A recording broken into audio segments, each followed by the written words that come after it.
Education is true wealth. You know what I mean? All this material stuff, the diamond shoes and all it doesn't really matter because all that stuff can be taken away from you. But the one thing they cannot take away from you is your knowledge. Who's giving you some of the best advice? I still advice. You ain't even got to tell me. I steal it. Whether you said it in the interview, right? Or you just done some bullshit that I could peep game in your demonstration. You know, I pay attention. I'm a student of success.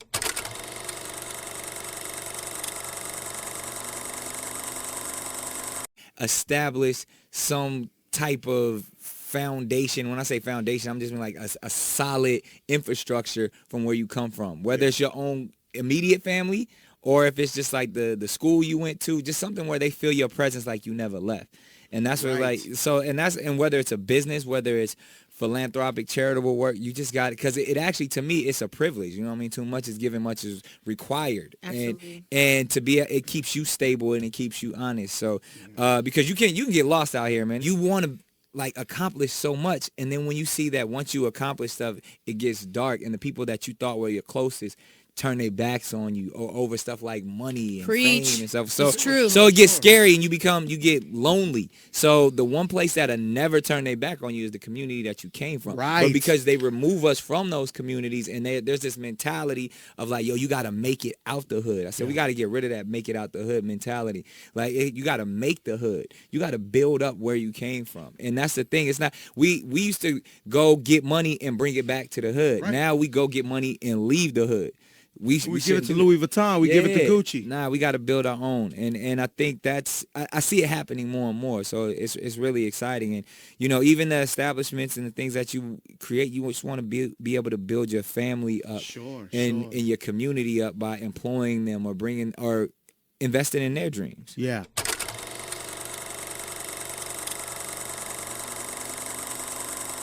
Because there are so many naysayers, there's so many haters, there's so many people that are going to say you can't do this. There's so many people who love to poke holes in everyone's ideas that you have to build yourself up every day. You have to be the one to say, no, this idea is brilliant. This will happen. This is going to, speaking it into existence. Yeah. And then you got to have a corresponding action, which is the second thing, being a self-generator, not waiting on someone to give you an opportunity. You got to step out there and literally make something out of nothing. Create it if you want it. Be it, live it, walk it, generate it.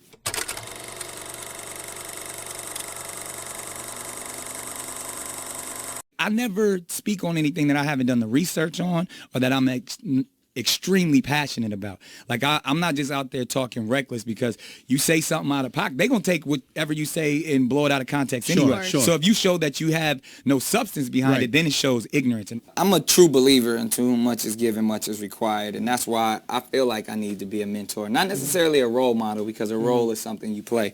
And I always say you got to be real. So I consider myself a real model. I'm always be real. And people have shown me that over the years. There are some great wise men in our community still. And I feel like people don't take advantage of tapping into those resources of people like Harry Belafonte, Sidney Poitier, and Quincy Jones. All of those type of people who are still here, who have done it, who have paved the way and have accumulated so much knowledge and information, and they have it, and we just got to go in there and tap it and get it.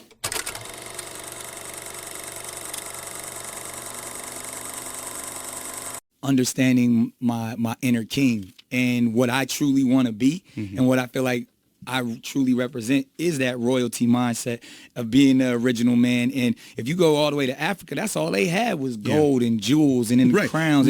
And like I'm trying to embody that. I'm trying to uphold myself as a king.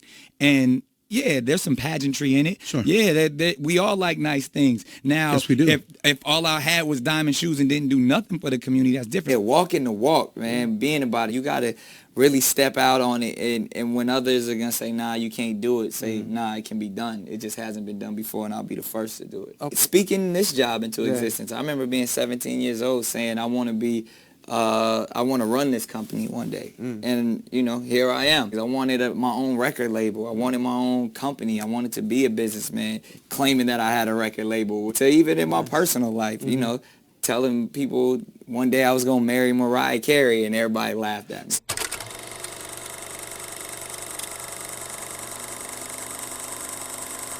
contentment is also like when it takes it back to that space of monks.